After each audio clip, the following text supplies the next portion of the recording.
Hello दोस्तों, नमस्कार। मैं हूं Rashmi, MEd gold medallist, NET qualify. एक बार फिर से मेरे चैनल एजुकेशन विद रश्मि में आप सबका स्वागत है। दोस्तों, आपकी पर्सनालिटी का टॉपिक पूरा फिनिश हो चुका है और आज से आपका एक नया टॉपिक शुरू हो रहा है जो कि बहुत ही इंपॉर्टेंट टॉपिक है। अच्छी खासी क्वेश्चनिंग होती है एग्जाम में उससे। तो आज हम बात करने वाले हैं इंटेलिजेंस यानी कि बुद्धि के बारे में।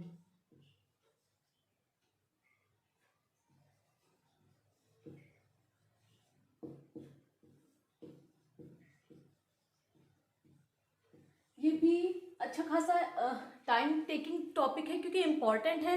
साइकोलॉजी में कुछ ही टॉपिक कह लीजिए कि जो थोड़े से ब्रॉड है क्योंकि इनमें थेरीज दी हुई हैं। ठीक है, उसी तरीके से इंटेलिजेंस में हम किसके बारे में बात करेंगे? इंटेलिजेंस, इनकी डेफिनेशंस, इंटेलिजेंस यानी बुद्धि को प्रभावित करने वाले कौन कौन से कारक होते हैं और फिर आ जाती है इनकी थेरीज। ठीक है, इनके जो सिद्धांत होते हैं वो आ जाते हैं। और फिर उसके बाद हम बुद्धि परीक्षण के बारे में जानेंगे। और एक एग्जाम में, कोई भी एग्जाम जो एजुकेशन विषय से रिलेटेड है, पूरी के पूरे चांसेस रहते हैं कि 4 से 5 क्वेश्चन, ठीक है, 4 से 5 क्वेश्चन आपको इस टॉपिक के आराम से मिल जाएंगे। कुछ इनके सिद्धांतों के और बुद्धि परीक्षण के या डेफिनेशंस वगैरह पूछ लेते हैं, लेकिन क्वेश्चनिंग अच्छी खासी होती है। ये ध्यान रखिए कि 4 से 5, मान लीजिए कि 4 क्वेश्चन भी एग्जाम में आते हो, चारों आपने सही कर दिए, तो ये टॉपिक ऐसा है कि आपकी जो रैंकिंग है उसको बहुत ज्यादा इफेक्ट करता है। जैसे कि पर्सनालिटी था, ठीक है, दूसरा आपका इंटेलिजेंस है, लर्निंग है, ठीक है, मोटिवेशन है। ये इस तरीके के टॉपिक हैं जो आपकी रैंकिंग को इफेक्ट करते हैं क्योंकि थोड़ा सा डीप पूछा जाएगा, अच्छा क्वेश्चन होगा, अटेम्प्ट कर लेंगे, आपका रिजल्ट सकारात्मक आएगा। ठीक है, तो चलिए शुरुआत करते हैं। आज के जो क्लास है, आज का जो सेशन है, उसमें हम केवल बात करेंगे इंट्रोडक्शन की, इंट्रोडक्शन ऑफ इंटेलिजेंस।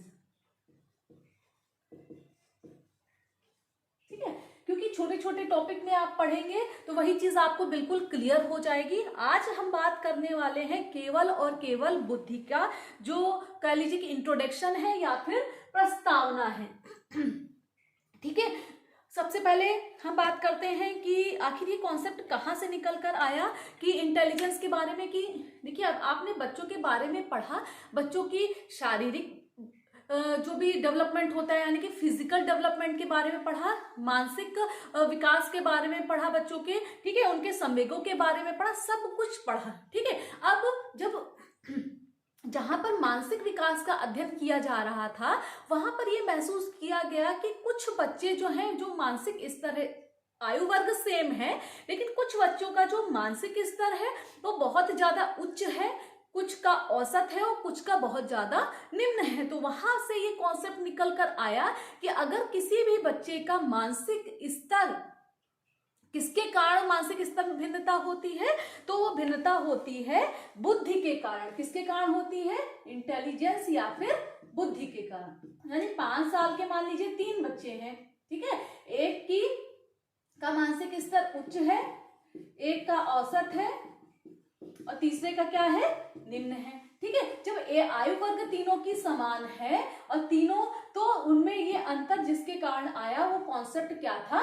बुद्धि कॉन्सेप्ट था। बुद्धि के कारण ही ये मानसिक स्तर में बच्चों की अंतर पाया जाता है। ठीक है, अब हम बात करते हैं कि बुद्धि के जो बारे में जो लोगों ने, मनोवैज्ञानिकों ने चर्चा जब करना शुरू किया, अपनी अपनी राय प्रस्तुत की, तो सबका कॉन्सेप्ट अलग अलग है। किसी ने कुछ कहा, किसी ने कुछ कहा, किसी ने कुछ कहा, लेकिन इस मामले में बुद्धि में अगर बुद्धि को मापना है तो उसमें किसी भी बच्चे की बुद्धि मापने के लिए मानसिक स्तर नहीं, जबकि उसका कार्यात्मक पक्ष, ठीक है, साथ में संरचनात्मक पक्ष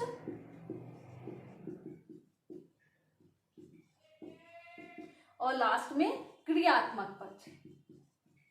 ठीक है, तीनों ही पक्षों को मापा जाएगा और फिर उसकी बुद्धि से संबंधित जो भी निर्णय लेने होंगे व्यक्ति की या बच्चे की, वो निर्णय लिए जाएंगे। ठीक है, क्योंकि कार्यात्मक पक्ष में क्या किसका अध्ययन किया जाता है? बुद्धि के कार्यों का अध्ययन, बुद्धि के कार्यों का अध्ययन। ठीक है, संरचनात्मक पक्ष में बुद्धि की संरचना क्या है?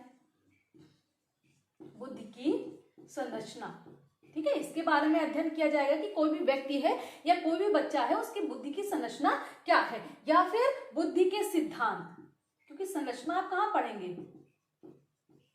बुद्धि के सिद्धांत। सिद्धांत जब यहाँ पर पढ़ेंगे वहां पर संरचना से संबंधित भी इनके सिद्धांत आएंगे। और बुद्धि को प्रभावित करने वाले कारक, बुद्धि को प्रभावित करने वाले कारक, ठीक है, इन सबका अध्ययन किसमें होगा? संरचनात्मक पक्ष के अंतर्गत होगा। ठीक है, कार्यात्मक पक्ष के अंतर्गत यानी कि बुद्धि के द्वारा कौन कौन से कार्य किए जा रहे हैं, संरचनात्मक पक्ष में बुद्धि की संरचना क्या है और बुद्धि के सिद्धांत, और साथ में कौन कौन से ऐसे फैक्टर हैं जो हमारी बुद्धि को प्रभावित करते हैं। ठीक है, फिर लास्ट में क्रियात्मक पक्ष में बुद्धि का मापन, बुद्धि का मापन। अब बुद्धि का मापन कैसे करेंगे? बुद्धि का मापन किससे करेंगे? परीक्षणों से। तो इसमें बुद्धि परीक्षणों का भी अध्ययन किया जाता है। ठीक है, फिर और चर्चा प्रारंभ हुई, यानी कि मनोवैज्ञानिकों ने इस तरीके की जो बताया कि किसी भी व्यक्ति की अगर हमको बुद्धि नापनी है तो हम इन तीनों पक्षों के में नापेंगे और फिर हम निर्धारित करेंगे कि उसकी बुद्धि कैसी है। लेकिन फिर भी क्या हुआ, मनोवैज्ञानिकों में अलग अलग राय, यानी कि कोई एक कॉन्सेप्ट जो होता है उस पर मनोवैज्ञानिक नहीं पहुंच पाए। ठीक है, 1921 में journal of educational psychology, educational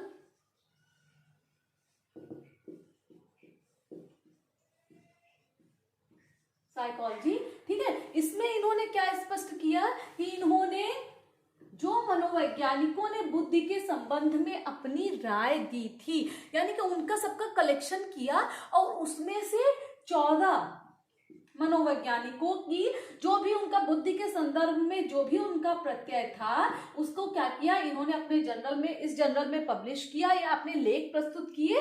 ठीक है, और केवल 14 मनोवैज्ञानिकों के यहाँ पर लेख लिए गए थे।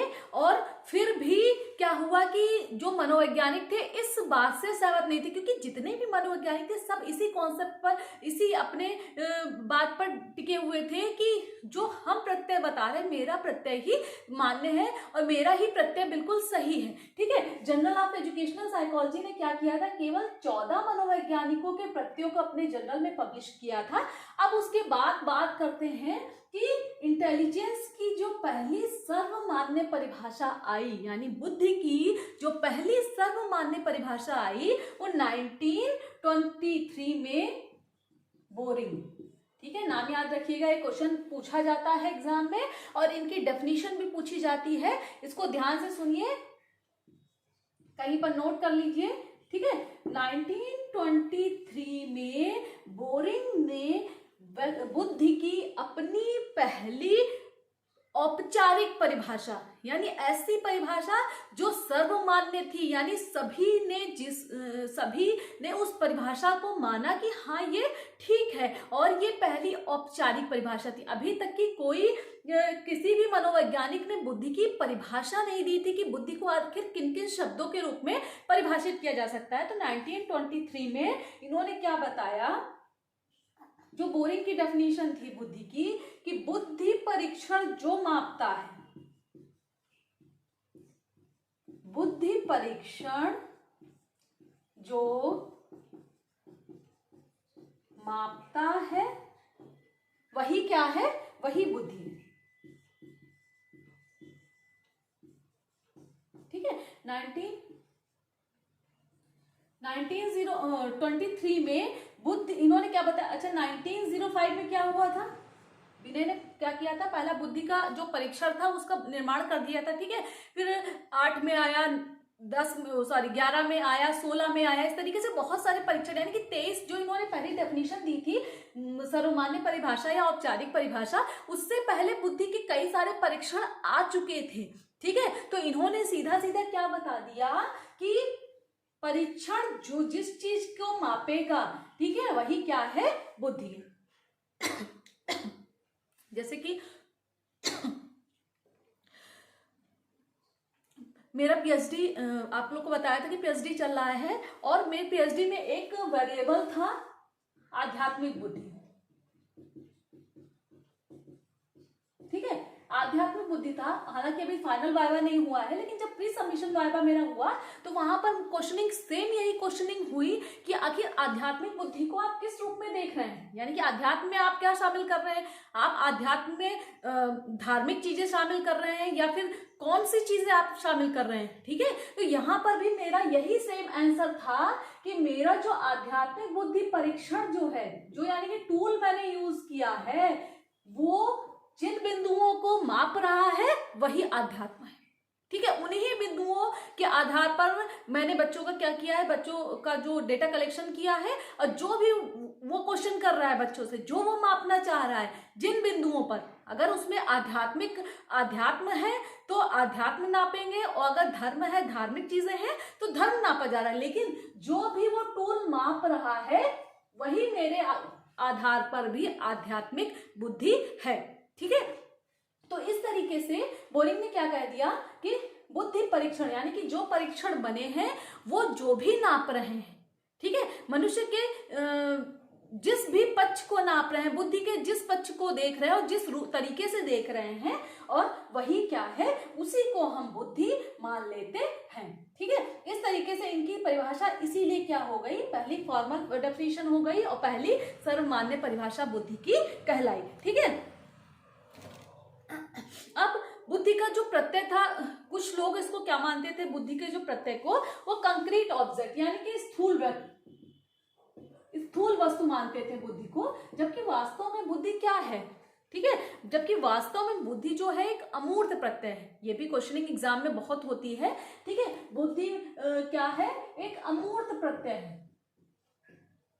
अमूर्त का मतलब ये है कि जिसे हम देख नहीं सकते और जिसे हम छू नहीं सकते, ठीक है, जिसे हम देख भी नहीं सकते और जिसे हम छू भी नहीं सकते, लेकिन व्यक्ति के कार्यों के आधार पर हम अनुमान लगा सकते हैं। यानी किसी व्यक्ति ने कोई भी कार्य अच्छा किया तो हमने कह दिया कि ये व्यक्ति क्या है, बुद्धिमान है, उसके कार्यों को देखा, यानी कि बुद्धि को तो हम नहीं देख सकते, ठीक है, बुद्धि को हम छू भी नहीं सकते, लेकिन व्यक्ति के जो कार्य थे उनके आधार पर व्यक्ति को हमने क्या बता दिया, बुद्धिमान बता दिया कि आखिर व्यक्ति वो बुद्धिमान है या फिर उसने मतलब जो कार्य किए उसके आधार पर उस बुद्धिमान है या फिर नहीं है, ये हम पूरी तरह से स्पष्ट कर सकते हैं। लेकिन बुद्धि का जो कॉन्सेप्ट है पूरी तरीके से क्या है, अमूर्त है, ठीक है। तो इस जो इंट्रोडक्शन पॉइंट है इसमें हालांकि बहुत मतभेद रहे मनोवैज्ञानिकों में, लेकिन लास्ट में बहुत मतभेद के बाद क्या हुआ कि मनोवैज्ञानिकों ने जो ये पूरा का पूरा कॉन्सेप्ट था उसको 3 भागों में बांट दिया, ठीक है। जो एक फ्रीमैन थे, कौन था, फ्रीमैन थे, इन्होंने क्लासिफिकेशन किया, इसमें बुद्धि को इन्होंने 3 भागों में बांट दिया। और क्योंकि जो मनोवैज्ञानिक थे वो अपनी अपनी बात पर टिके हुए थे, तो लगभग एक एक विचारधारा वाले एक पास चले गए, दूसरे में और तीसरे में। तो सबसे पहले सीखने की योग्यता, ठीक है, अमूर्त चिंतन की योग्यता,